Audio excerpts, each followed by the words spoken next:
I'm Grace Shawn, and let me tell you a story. My story. It's not the kind that begins with a tragedy or ends with a clean cut of justice. It's messier than that. It's about trust, how it's earned, how it's broken, and how sometimes it becomes your greatest weapon. For years, I believed I had everything. A successful writing career, a charming husband who kissed my forehead every morning like it meant something, and a home in Manhattan that felt like a dream. People envied us, said we were a power couple, but they never saw the cracks, because I didn't either. Not until it was too late. One night, I woke up to silence. Gregory wasn't in bed. I thought maybe he was working late or grabbing a snack, but then I heard it. His voice, low and deliberate, coming from his office. "She doesn't suspect a thing," he said. I froze. That was the moment my fairy tale collapsed. What followed wasn't a breakdown. It was a reckoning. One step at a time, I peeled back the curtain and discovered a man I didn't recognize. Lies, betrayal, schemes, and a name I'd never heard before, Ilomero. This isn't just a story of betrayal.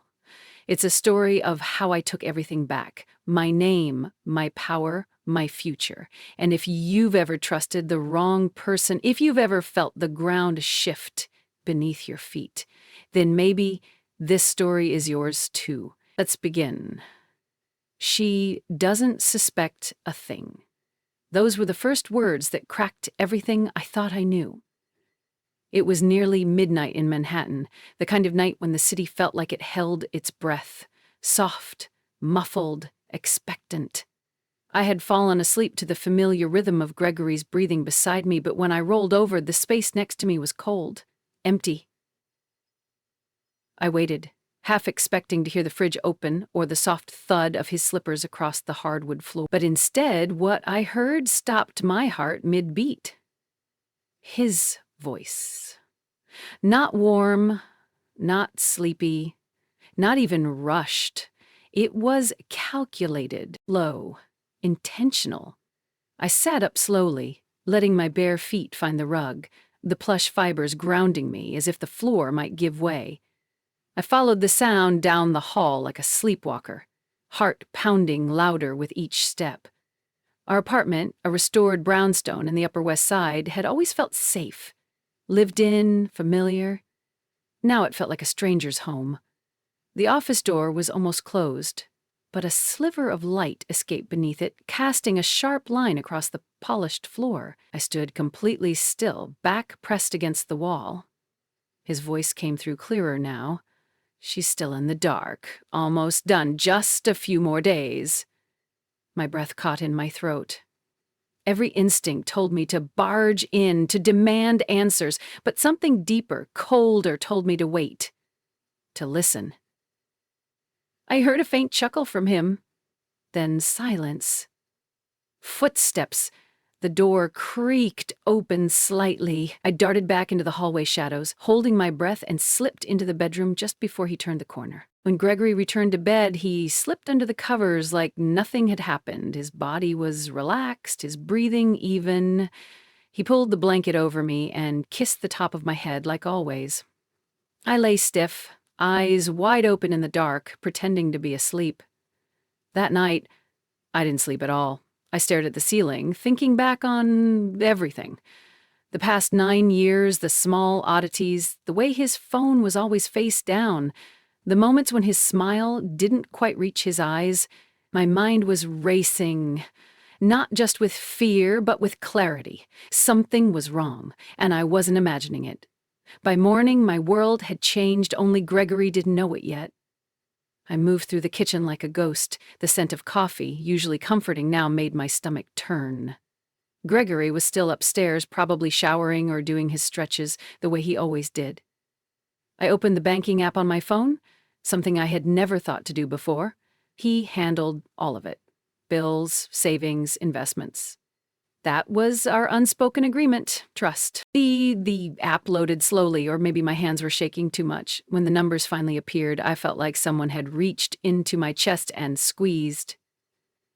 There were withdrawals I didn't recognize, dozens, hundreds, small enough to avoid suspicion, but together they painted something dangerous. $1,200, 0 cents labeled consulting. $3,500. 0 cents marked legal retainer. Another for $9,200. 0 cents simply marked transfer. One even read Ilium Fund. I didn't know what that meant, but I knew what it wasn't. Normal. The click of footsteps on the stairs pulled me from the screen. I locked my phone and gripped the edge of the kitchen counter to steady myself. Checking the account this early? Gregory's voice floated in casually, but I caught the flicker of tension in his eyes as he leaned against the doorway, rubbing the back of his neck. Just curious, I replied, forcing a smile. Some of these charges looked unfamiliar. He crossed the room, poured himself a cup of coffee, and kept his back to me. Oh, those? Just small investments. I'd forgotten to mention them. He took a sip, still not meeting my eyes. That was when something shifted in me. Not rage, not yet. It was colder than that. Sharper. I nodded as if accepting his answer, but I knew something now with perfect clarity. My husband was hiding something, and whatever it was, it involved me. I watched Gregory from across the kitchen island as he stirred his coffee, calm, composed, still wearing the softness of someone who believed he had complete control. But now, I was watching not with love, not even with anger. I was watching with clarity. Every motion of his, how he avoided my eyes, the way his lips curved into that lazy smile, looked suddenly practiced, like scenes from a play I had seen 100 times but only now understood. His charm, I realized, was a costume, and for years I had helped him wear it. He walked around the counter and kissed my cheek lightly. "Long day ahead," he said, then disappeared into the hallway. I stood, frozen, gripping my coffee mug as if it were the only real thing left in the world. Later that evening, I began noticing more. Gregory was constantly on his phone, texting, scrolling, muting notifications. Every time it buzzed, his expression shifted, just for a moment. When I asked about it, he would smile that same weary smile and say, "Just business. You wouldn't be interested." But now, I was very interested. I didn't confront him. I didn't ask more questions. I played along perfectly. I laughed at his jokes. I complimented his tie. I even initiated a kiss after dinner, because I knew if I showed even the slightest crack, he would double down, and I needed time. That night, I couldn't sleep. Again, the ceiling above our bed became a screen for everything running through my mind. The banking app, the name Ilium, the way he spoke in the dark like I was already a footnote in his plan. I couldn't afford to panic. I had to prepare. The next 2 days, I did what I had never done before. I started checking everything. Financial statements, old emails, shared documents. I opened our joint cloud storage and found encrypted folders I had never seen before, labeled in ways that felt deliberately misleading. Wedding_photos. Tax 2020, client_summary_April. Each required a separate password. I didn't try to break in. Not yet. Instead, I began documenting. Quietly, carefully. I printed statements. I recorded times and dates. I took photos of transaction IDs with my phone. If I was wrong, if all of this was some twisted coincidence, I could live with that. But if I was right, I needed proof. Ironclad, cold, and undeniable. It wasn't long before I started feeling it, the chill of being a stranger in my own home. The man I shared a bed with would sit across from me, laugh, sip his wine, and yet feel a million miles away. Sometimes I would catch him looking at me, not with affection but calculation, like he was assessing risk, measuring what I knew. And yet the routine continued. Mornings with forehead kisses, evenings with red wine, and "how was your day?" small talk masking a storm beneath. Then On the third night, something strange happened. Gregory came home later than usual. He looked agitated, flushed, like he had been rushing. He brushed past me, muttering something about a last-minute meeting. But he forgot something. For the first time ever, he left his phone on the dining room table, unlocked. It sat there, screen dimmed, silent and still. A loaded weapon in plain sight. I stared at it for 30 seconds, then 60. I didn't move. I told myself to wait, to breathe, to think, but my feet had already carried me closer. My hand was already reaching. The screen lit up with a message preview from a number with no name. Send her the Ilium files. Just make sure she stays in the dark. Almost done. My blood ran cold. I picked up the phone with trembling fingers and opened the full thread. The messages stretched back weeks. Short, efficient, all from the same number. Transaction confirmed. Phase 2 starts Friday. Don't let her see the docs. I wanted to scream. But I didn't. I copied the number. I took screenshots. Then I placed the phone back exactly where it had been. Screen down, silent, innocent. Moments later, I heard the shower running upstairs. I walked into the kitchen, turned on the faucet, and splashed cold water on my face. My hands were shaking uncontrollably now. My body knew what my mind still couldn't fully process. Gregory wasn't just hiding something. He wasn't just lying or cheating. He was plotting, and I was the target. I went back upstairs and slipped under the covers just as the water shut off. When he returned, he kissed my forehead like he always did and whispered, "You okay?" I nodded. Just tired. But inside, I was wide awake. He didn't know I had read the message. He didn't know the game had changed. That was his mistake, and I planned to make it count. The next morning, after he left for work, I picked up the phone and dialed a number I hadn't used in years. "Cassandra, it's Grace. I need your help, now."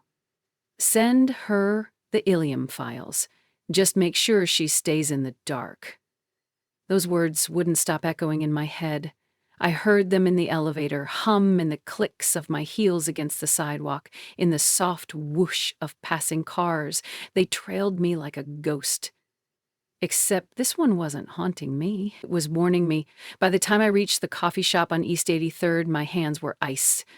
The place hadn't changed since college. Same faded brick, same oak tables, same cinnamon smell. The only thing different was the woman sitting by the window. Cassandra Wells hadn't aged a day. Sleek blonde hair tucked behind one ear, navy power suit, minimal jewelry. She looked like someone who belonged in a boardroom, not a dusty little cafe with indie music playing too loud. But when she looked up and saw me, the mask dropped. "Grace," she said, standing. We didn't hug. We hadn't spoken in nearly 4 years. I slid into the seat across from her, my voice barely a whisper. "Thank you for coming." "You sounded urgent," she replied, folding her hands. "Are you all right?" I paused. Then I told her everything. I told her about the midnight whisper behind the door, the transfers I hadn't approved, the encrypted folders, the phone I wasn't meant to see. I even showed her the screenshot of the message, Ilium files. She read in silence. Her face didn't change much, but I caught the flicker in her eyes. Sharp, alert, calculating. "Do you have access to your joint accounts?" she asked.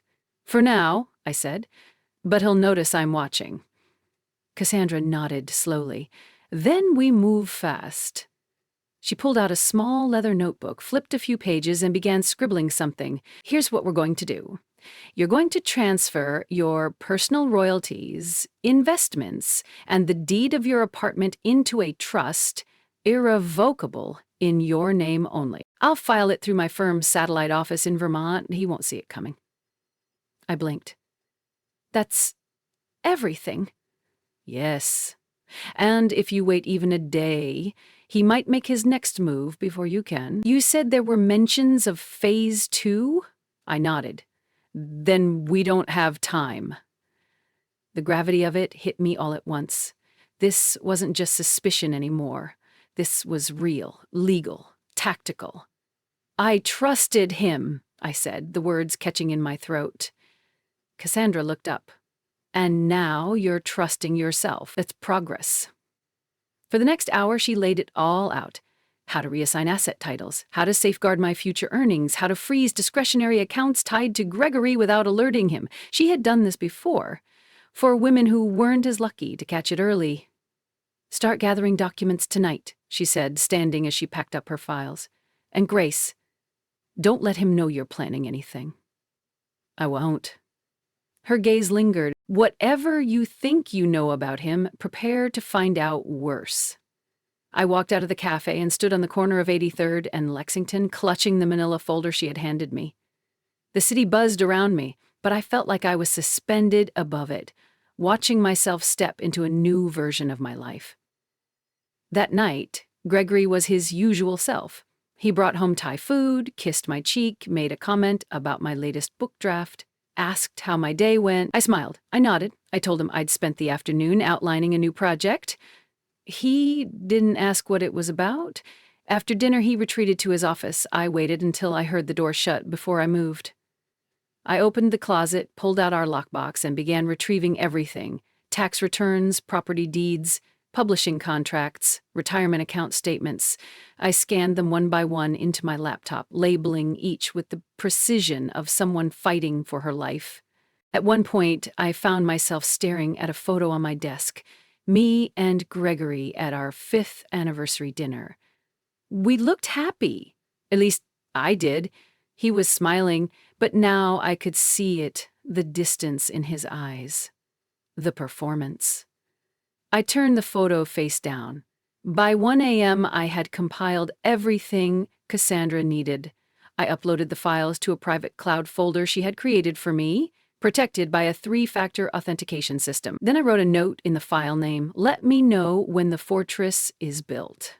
Because that's what this was now, a war. And I wasn't going to be unarmed again. At 7:42 the next morning, my phone buzzed with a single message from Cassandra: "It's done. He can't touch a dime." I read it 3 times before I let out the breath I hadn't realized I was holding. The fortress was built. My name, my career, my life's work legally sealed and secured behind walls Gregory couldn't break. It should have felt like victory. Instead, I felt exposed. It's a strange kind of loneliness, preparing for battle when the other side still thinks you're asleep. I closed the message and opened the encrypted folder Cassandra had sent me. Inside were scanned PDFs of the newly registered trust, official confirmations of asset transfers, and one final document titled Notice of Separation of Ownership Rights. It was cold, clinical, empowering, and terrifying. Gregory came home early that evening. He looked calm. Too calm. "I thought we could eat in tonight," he said as he set down a brown paper bag.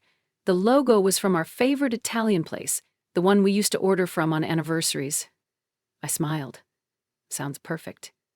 We sat across from each other at the dining table, the same one where he had proposed over takeout and candlelight. Tonight there were no candles, just the soft overhead light and an ocean of unsaid things between us. He poured the wine. "To us," he said. I raised my glass, clinked it gently, and took a sip. "Grace," he began, setting his glass down, "there's something I need to talk to you about." I knew it was coming. I had rehearsed this moment in my head for days. He reached into his briefcase and pulled out a folder. My pulse didn't spike, my fingers didn't tremble, I just waited. He slid it toward me. "These are divorce papers." I looked at him evenly.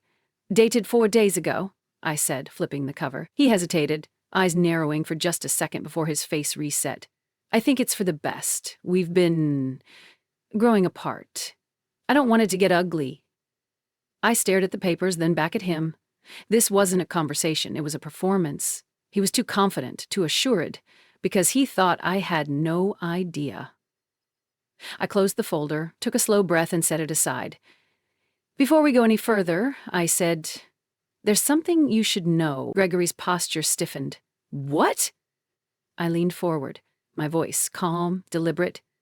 "Everything's been moved. The apartment, the accounts, the royalties, all of it." His jaw tightened. "You're bluffing." "I'm not." He stood abruptly, pushing the chair back with a sharp scrape. You can't do that, Grace. I already did. His face went pale. That's marital property. You have no right.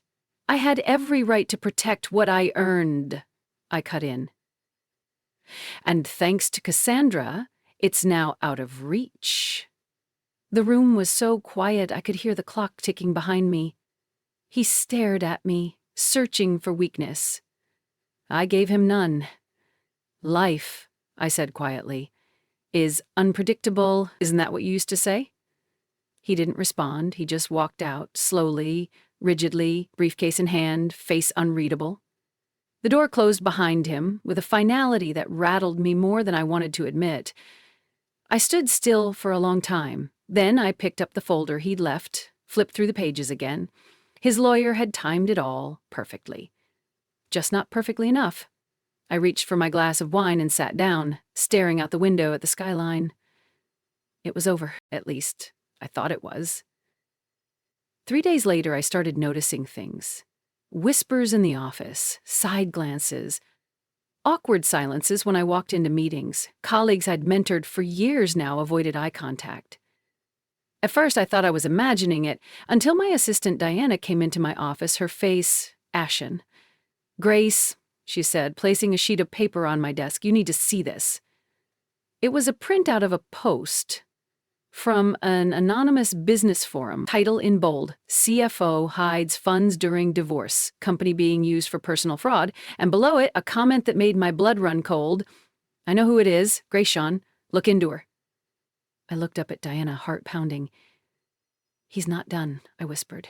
"He's just getting started." The words felt like a wire tightening around my ribs.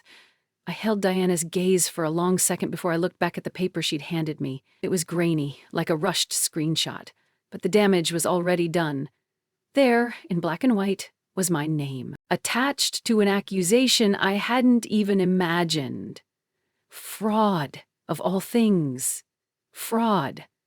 The word felt foreign in relation to me. I had built everything from the ground up. My name, my work, my credibility. I never borrowed, never cut corners, never once dipped into funds that weren't mine.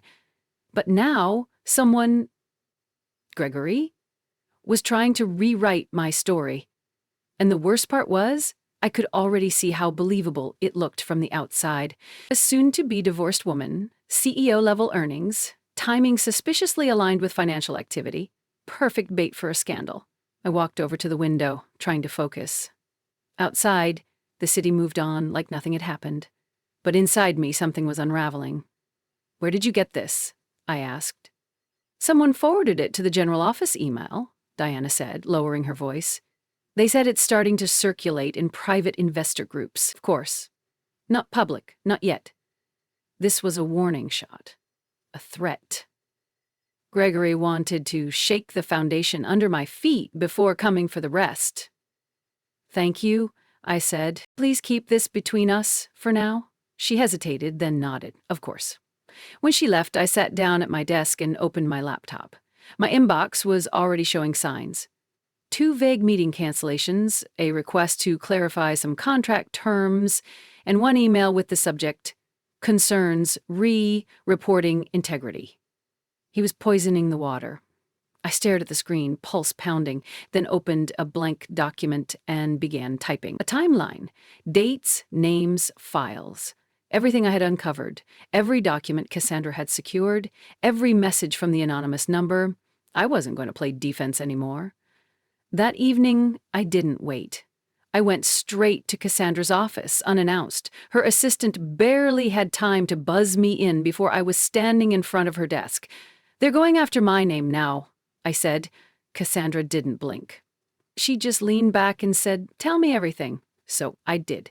She listened silently, then stood and walked to her file cabinet. She pulled out a folder, already labeled with my name. "We're filing a cease and desist first thing tomorrow," she said, flipping through documents. "And if they escalate, we escalate harder." My fingers tightened. "I want to sue for defamation. He's crossing a line." "He's already across it. But if we move too soon, it looks like retaliation. We'll do this by the book, Grace, ironclad." Her calm steadied me. I have something else, I added, pulling out my phone and showing her the message from that anonymous number again. Ilamero, that name keeps coming up. Cassandra froze. Where did you hear that name before? She asked. I saw it in a message thread on Gregory's phone. She went quiet for a long time. Then she crossed to her laptop and began typing furiously. Within minutes, she pulled up a digital folder and turned the screen to me. Ilamero, she said, isn't a company. He's a person, technically.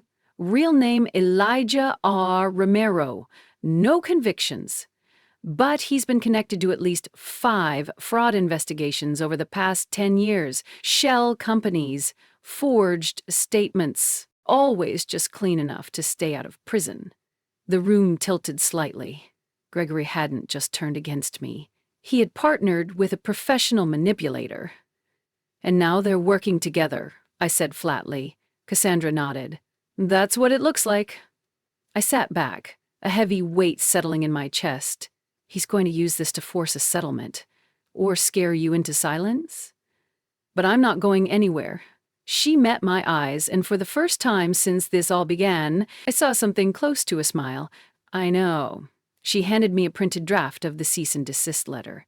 We'll send this to his attorney by 10 a.m. tomorrow. If they reply with anything other than an apology, we escalate to court filings. And if the rumors go public, I asked, then we bury them in the truth.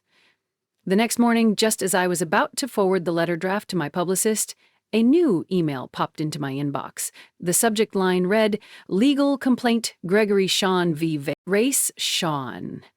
I didn't open it right away. My fingers hovered above the trackpad, paralyzed. I already knew what it said, or rather, what it wanted to say, that I was a thief, that I had embezzled from my own marriage, that I had turned a divorce into a financial ambush, and above all, that he was the victim. When I finally clicked it open, the screen flooded with legal jargon, sterile and sharp. I scanned it quickly. Gregory, as plaintiff, accusing me of lateral removal of marital assets, intentional misappropriation of joint funds, and financial deceit carried out through private trusts. Every word was a twist of the knife. I forwarded the email to Cassandra instantly with one line. It's official, he's coming for everything. Within minutes, she replied, Stay calm. It's a bluff. Come in at noon. The rest of the morning moved like molasses. I sat in my home office, blinds drawn, staring at the framed first edition copies of my novels. They used to mean something. Proof that I had made it on my own. Now, they felt fragile, like everything else I'd built. At 11:45, I slipped into a blazer, gathered the documents I'd compiled, and headed out. The streets of Manhattan were loud and indifferent. No one knew that somewhere in this city, a man was trying to erase a woman's life with paperwork and lies. When I stepped into Cassandra's office, she didn't smile. He's filed through the civil court, not family, she said without preamble. That tells us everything. He's not just trying to challenge the divorce settlement. He's trying to destroy your credibility entirely. Can he? I asked. He can try, she said, but we're not going to let him. She pulled up her laptop and showed me the filing. It was detailed, suspiciously so. Embedded tables, transaction records, even mock screenshots of financial statements I'd never seen. I leaned closer. These aren't mine. They're fabrications, Cassandra confirmed. We suspected this might happen. That's why we pulled the real statements last week. And you're lucky. Most people don't catch this early enough to prove it. I flipped through the pages of his complaint again. My name was all over it, each instance like a wound. Then I stopped. Halfway down the document, I saw it. A signature. My signature. But it wasn't mine, not exactly. It looked like mine, slanted the same way, the same sharp M and looping C, but there was something off. A stutter in the T, a curve too smooth in the D. To anyone else, it would pass, but to me, it was uncanny. He forged my signature, I whispered. Cassandra nodded grimly. And he used it to backdate a transfer request to an account you never had access to. The fury came slow and cold. This wasn't just betrayal anymore. This was war. "We'll need a forensic finance analyst," she added. "I'll bring in Mark Hollingsworth. He's worked on federal cases." I nodded, too numb to speak. The next 72 hours blurred into a haze of paper, statements, and spreadsheets. I sat in Cassandra's office every day, shoulder to shoulder with Mark Hollingsworth, who combed through every transaction, matching timelines, IP logs, and digital footprints. At one point, he turned to me and said, "Whoever forged these wasn't careful. He left breadcrumbs. I'll find them." That was the first time in days I allowed myself a sliver of hope. On the fourth day, we had enough. The discrepancies were undeniable. Metadata misalignments, access logs showing locations Gregory couldn't explain, signatures that didn't match biometric scans from previous filings. Ilomero still hadn't surfaced. But his fingerprints were all over the shell companies tied to the false transfers. Cassandra filed our motion to dismiss Gregory's suit, accompanied by a counter-motion for sanctions due to fraudulent evidence. As I signed the affidavit, my hands were steady. We weren't just defending anymore. We were building a case. The next morning, a courier arrived at my apartment with a sealed envelope. Inside, a subpoena. Gregory was requesting that I appear in court, under oath, within 5 business days. As I folded the paper back into the envelope, I noticed something tucked inside. A handwritten note on plain white paper. 4 words. "You should stay quiet. CFO hides funds during divorce using company money." That was the headline. It hit the internet at 8:13 a.m. on a Thursday, and by 8:17, my name was trending on 2 finance forums and 1 legal gossip subreddit. By 8:24, 3 of my business contacts had gone silent. By 8:41, 1 of them, Marcus Feld, a publisher I'd known for 7 years, left me a voicemail that began with, "Hey, Grace, just checking in," and ended with, "Hope this isn't true." I hadn't even finished my coffee. The article was anonymous, of course, vague enough to dodge lawsuits, specific enough to leave no doubt. The attached image was a stock photo of a woman in a blazer looking vaguely guilty. But the caption? That's what did it. Sources close to the case confirm Grace Shawn, a best-selling author and former nonprofit CFO, is under scrutiny. I wasn't under scrutiny. Not officially, not yet. But in the court of public opinion, facts are slower than whispers. I closed my laptop and just sat there, hands still wrapped around a mug that had long gone cold. I'd been prepared for legal threats, financial ones, emotional ones. But this smear campaign wasn't just calculated, it was cruel. Gregory knew exactly what he was doing. He wasn't just trying to win a settlement. He was trying to torch everything I'd built. My name, my contracts, my public trust. And he had help. I could feel Ilomero in the scenes of it. No signature, no proof, just the unmistakable stink of professional sabotage. Backdoor rumors. Leaked tips, anonymous accounts seeded with just enough truth to make the lies believable. At 9:00 a.m., I walked into Cassandra's office. She didn't even look surprised.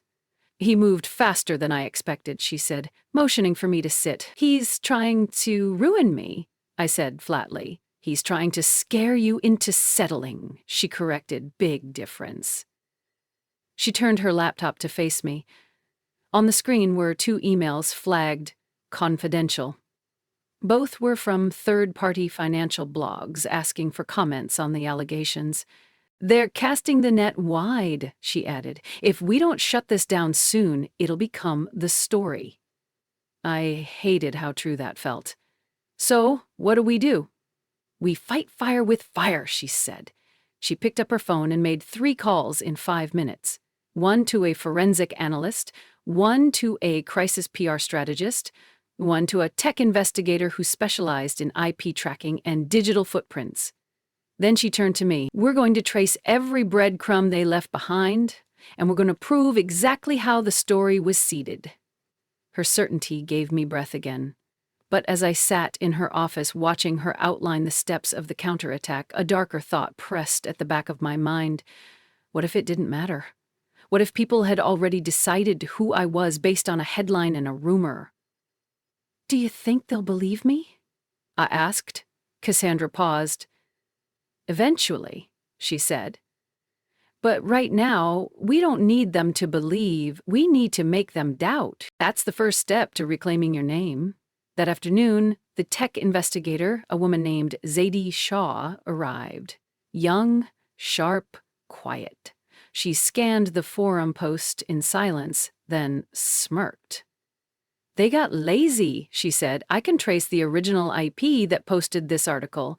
If it's coming from a burner laptop or VPN, it'll take a while, but if they slipped once, I'll find it." I nodded. "Do it." And she did.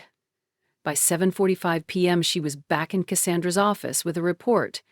The article had been uploaded from a network registered to a co-working space in Jersey City. The user accessed it from a laptop under the name R. Elias. Not Gregory, not Ilimero, but a name connected to a Shell LLC that had been used before in one of the fraudulent transfers we had already flagged. "Breadcrumbs," Cassandra whispered. I looked at her. "He's overreaching. Good. It means he's nervous."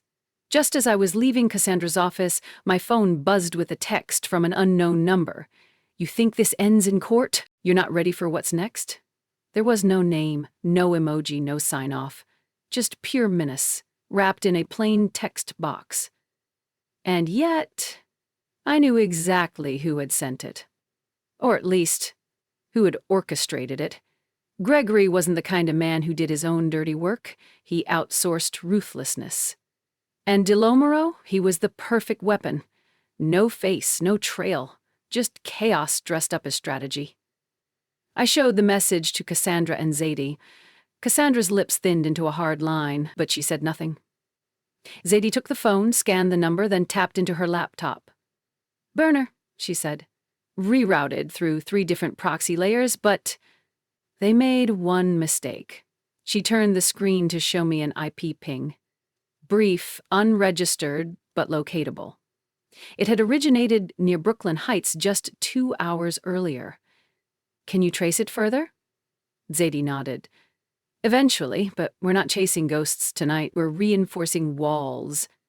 That night, I returned home to a quiet apartment that no longer felt like mine. Gregory had moved out 2 weeks earlier, but somehow his presence lingered in the corners, in the empty closet space, in the faint smell of his cologne embedded in the fabric of the armchair. Every detail reminded me this wasn't over. I opened a new document on my laptop and began to write. Not a book, not a journal, a deposition. For myself. Everything I knew. Everything I suspected, every name, every date, every pattern. If they were going to come for me, I would make damn sure I left behind a record they couldn't erase. The next morning, I woke to 2 missed calls from a block number and a voicemail that said nothing, just breathing. Slow, deliberate. I didn't flinch. I forwarded the recording to Cassandra, who looped Zadie in immediately. We were being watched. By noon, my entire digital presence was under protective monitoring. Cassandra had hired a cyber protection firm specializing in high-profile reputation defense. They swept my online accounts, reset encryption, and flagged suspicious access attempts. That afternoon, I met with Cassandra and the PR strategist, a woman named Lila Cheng. Lila was steel wrapped in silk. Measured, precise, ruthless in the way only someone who had salvaged dozens of ruined reputations could be. "You're going to stay silent," she said, "at least for now." "What?" She folded her hands. "The worst mistake someone in your position can make is reacting too soon. Public trust isn't one with denial. It's one with restraint and evidence. Let the other side overplay their hand. And if they don't? They will. They already are." She slid a paper across the table. It was a draft statement, not for immediate release, but ready to go if the narrative spun out of control. It didn't name Gregory. It didn't attack. It was measured, graceful, clear. It read like the words of someone who had nothing to hide and everything to protect. That night, the building's doorman buzzed me with a delivery. I wasn't expecting anything. When I opened the door, I found a small box on my doormat. No label, just my name written in block letters. Inside, a flash drive, and nothing else. I stared at it for a long time, debating whether to plug it in at all. Finally, I slipped it into an isolated laptop Zadie had given me specifically for unknown files. There was only one video file, no title, no timecode. I clicked play. It was security camera footage, grainy, low resolution, but unmistakable. Gregory, in an office I didn't recognize, handing over a manila envelope to a man whose face was turned away. But I didn't need to see the second man's face. I recognized the gesture, the frame, the height. It was Ilomero. They shook hands. Then, as Gregory turned toward the camera, I saw something else. He was smiling. I hit pause, leaned back in the chair, and whispered into the silence of the room, "You made a mistake, Gregory. You let me see you." Sometimes the truth doesn't knock. It slips in through the smoke, wearing the face of someone you thought you'd forgotten. When I was a girl, I used to believe monsters lived under the bed. Now I know they wear designer suits and speak in half-truths.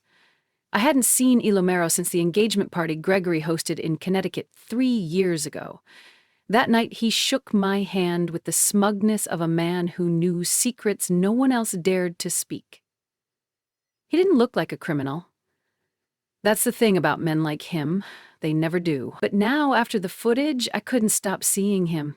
His outline in every shadow, his smirk, in every condescending email I received from Gregory's camp.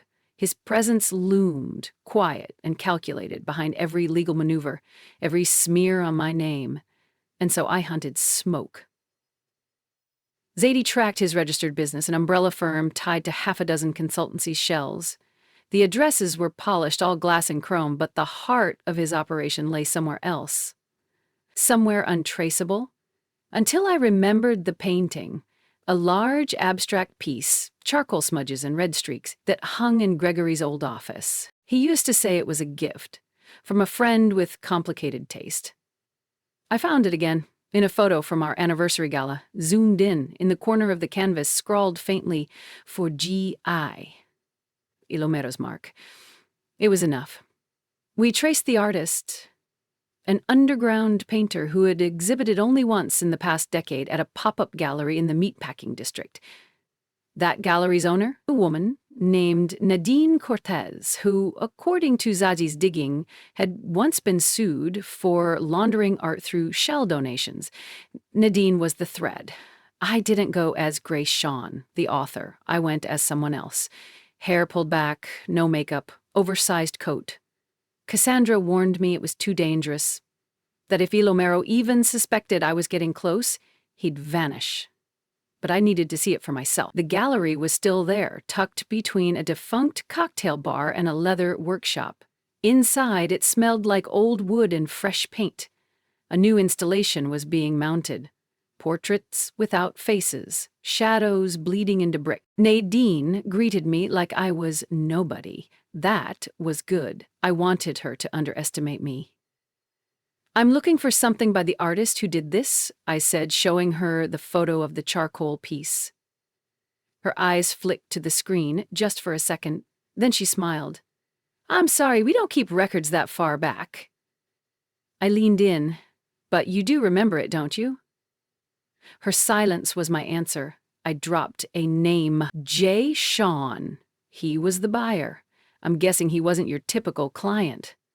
She froze. It lasted only a heartbeat, but I saw it, saw the calculation behind her eyes.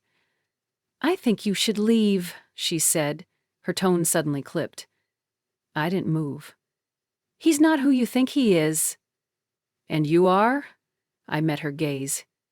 "I'm the woman cleaning up the mess he made." She turned her back to me, but not before murmuring almost too softly to hear, "Check the ledger in the back room." under charcoal 2018. That's all I'm risking. She disappeared before I could thank her. In the back room, among cracked binders and fading papers, I found it. A sales ledger. Dusty, handwritten, but clear. Line item 44 4G I. Sold for $15,000, 0 cents. Cash. Buyer address? Not Gregory's office. A private suite in Tribeca, not registered to any of his companies, but next to it, a name I hadn't seen before. Thornlight Advisory. I took a photo, slipped the ledger back into place, and walked out with my heart pounding in my throat. Back in the car, Zadie pulled up Thornlight Advisory. It was a holding entity, no employees listed, but tied to multiple lobbying payments, real estate acquisitions, and most importantly, legal payments to a firm that represented Gregory's divorce proceedings. Ilamero wasn't just advising him, he was funding him. I didn't sleep that night. Thornlight Advisory kept echoing in my mind like a ghost in an empty hallway. I stared at the ceiling of my apartment, lit only by the neon glow of the deli sign across the street, and thought of all the times I dismissed Ilamero as just a sidekick. Gregory's whisperer. Now I knew better. He was the architect. The next morning, I met Cassandra at her office. She was already scanning the files I'd sent over. Her jaw tightened as she scrolled through the registry details of Thornlight's payment routes. "He's insulated himself well," she muttered, flipping her tablet around. "This shell company has no tax ID on file, and every asset is either leased or rerouted through offshore holdings. But Gregory's divorce defense is coming out of this?" I asked, tapping the page. She nodded. "Ilomero's playing a long game. He's not just helping your husband win. He's tying your hands legally." There was a pause, and then Cassandra looked up at me. "We need a witness. Someone who can place Ilomero at the heart of this." I thought of Nadine, but her warning was clear. "That's all I'm risking." Then another face came to mind, one I hadn't seen in over a decade. Henry Krause. He'd been Gregory's financial planner when we first got married. Young, ambitious, loyal, but not stupid. I remembered once overhearing him argue with Gregory about a transfer that didn't feel clean. A week later, Henry quit. No explanation, just vanished. Finding him wasn't easy, but thanks to Zadie's relentless digging, we tracked him to a wellness retreat in Vermont, where he now lived off the grid and taught mindfulness to burned-out hedge fund managers. When I showed up at his cabin, he opened the door barefoot, holding a mug that read, "Less is more." "Grace?" He blinked. "I thought you were in Switzerland or something." "Close enough," I said. "Can I come in?" His place smelled like pine and peppermint oil, wooden shelves lined with wellness books, a meditation bell hung above the fireplace. "I know why you're here," he said after a long silence. "You want me to talk about Ilamero." I studied his face. "So you do remember." "I remember everything," he said, quieter now. "But I also remember what happened to the last guy who tried to expose him." "Who?" "Stanley Klein, junior analyst. He flagged the Thornlight account in a routine audit. A month later, he got arrested for possession. There were no drugs. I knew it was planted. He lost everything." My blood chilled. "So you ran?" "I survived," he corrected. "Help me survive, too," I said. He stared into his mug, then looked up. "I kept a backup. Just one document. I encrypted it and stored it on a drive.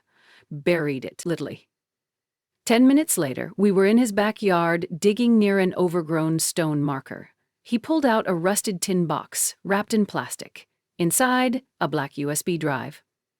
"This is the ledger file," he said. "It shows Thornlight transactions tied to Gregory, Ilomero, and a third name. Someone I could never identify." "You're giving this to me?" "No," he said. "I'm giving it to the truth." Back in Cassandra's office that night, we plugged it in. The encryption was tight, but she cracked it within an hour. Dozens of entries, spanning years. Transfers, disguised as consulting fees, travel reimbursements, even charitable donations, but then, there it was, Recipient, G. Sean Purpose, confidential retainer authorized by A.L. Numero flagged by internal compliance, J.R. Myers. Wait, I breathed. Who's Myers? Cassandra typed rapidly. Her eyes narrowed. Julia Myers? Former internal auditor at Thornlight. She filed a complaint, then resigned 2 months later. We both looked at each other. Another thread, another voice silenced. Maybe not forever.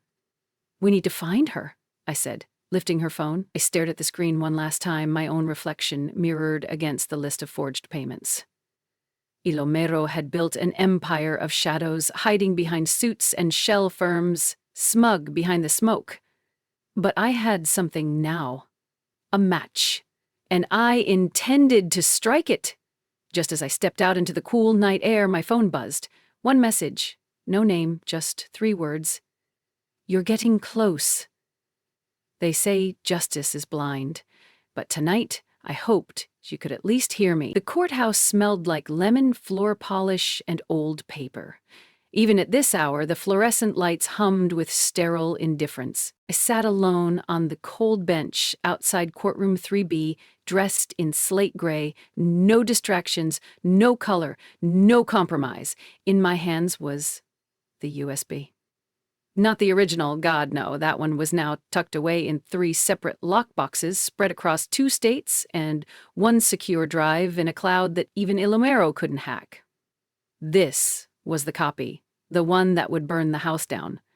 Cassandra arrived 10 minutes later, sharp and focused, in navy blue. She nodded at me once. No words needed. We both knew. This was it. Across the hallway, Gregory stood, flanked by his legal team, impeccably dressed, still smug, still unrepentant. Ilomero wasn't there. Neither was Philip. Of course they wouldn't show. Not yet. Cowards like to watch from a distance. But someone else was there. Veronica. Her eyes met mine across the marble floor. No malice, no apology either. Just distance, like I was an echo she'd already forgotten. The clerk opened the door. Preliminary hearing for Sean v. Sean now in session. Inside, the room felt colder. Judge Martins looked over the rim of her glasses with that typical New England sharpness. Efficient, no nonsense, and deeply uninterested in theatrics. Perfect. Cassandra opened with procedural clarity, nothing dramatic, just facts, but then came the motion to introduce new financial evidence. Exhibit A, she said, placing the USB gently before the clerk. Gregory's lawyer rose. Your Honor, this evidence was not disclosed in discovery.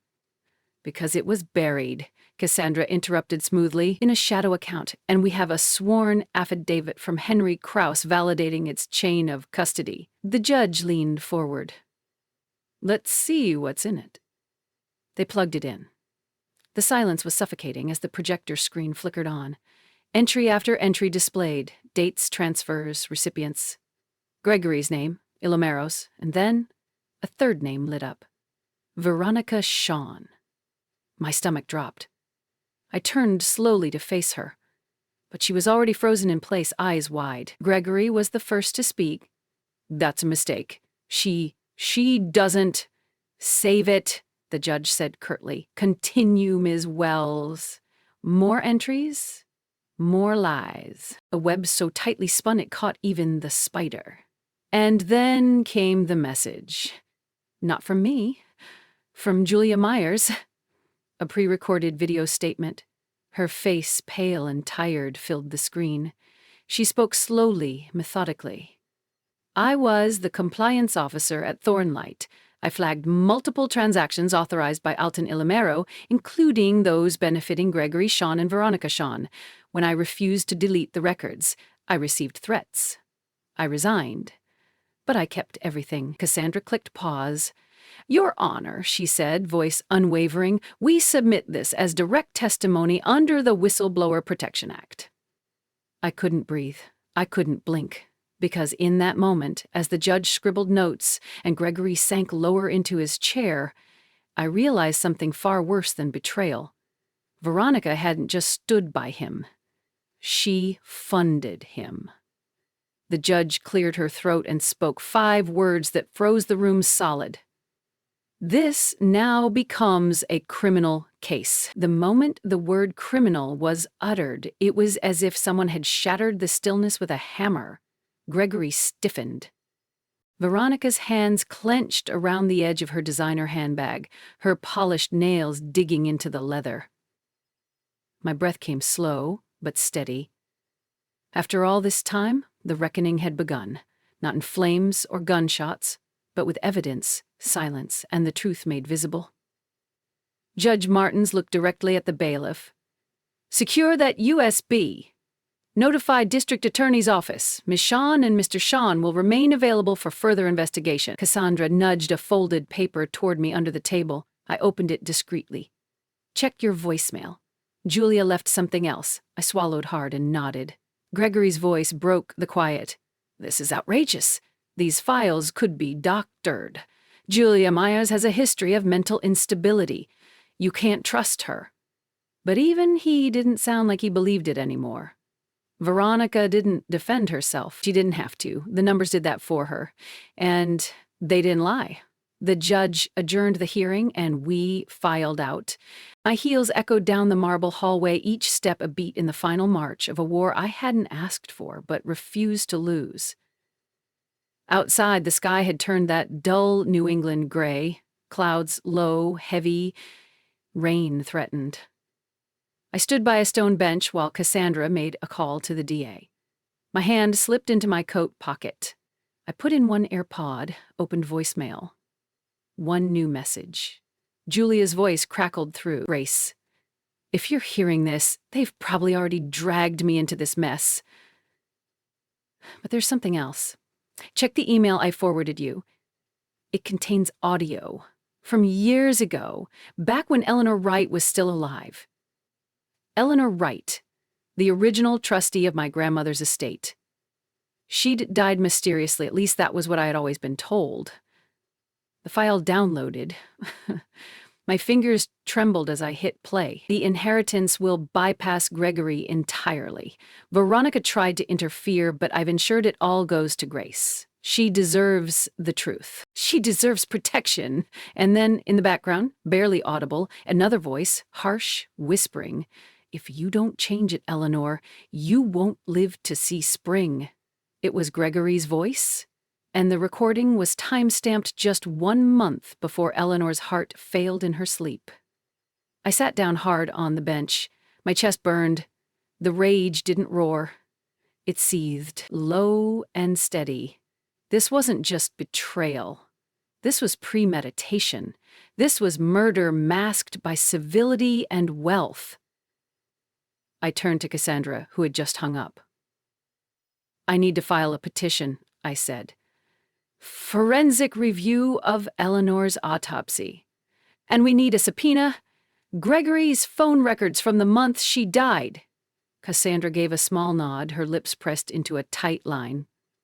"We'll get it." Thunder rumbled in the distance. Rain finally broke above us. I didn't flinch, because for the first time, the storm outside matched the one in my chest. That night, as I opened the forwarded email from Julia, I found another attachment, one that made my blood run cold. A scanned page from a journal, written in my mother's handwriting. "He's not your real father, Grace. I tried to protect you. I failed." Thanks so much for watching Family and Heart Stories. If this story touched you, please hit the like button and subscribe for more heartfelt dramas every week.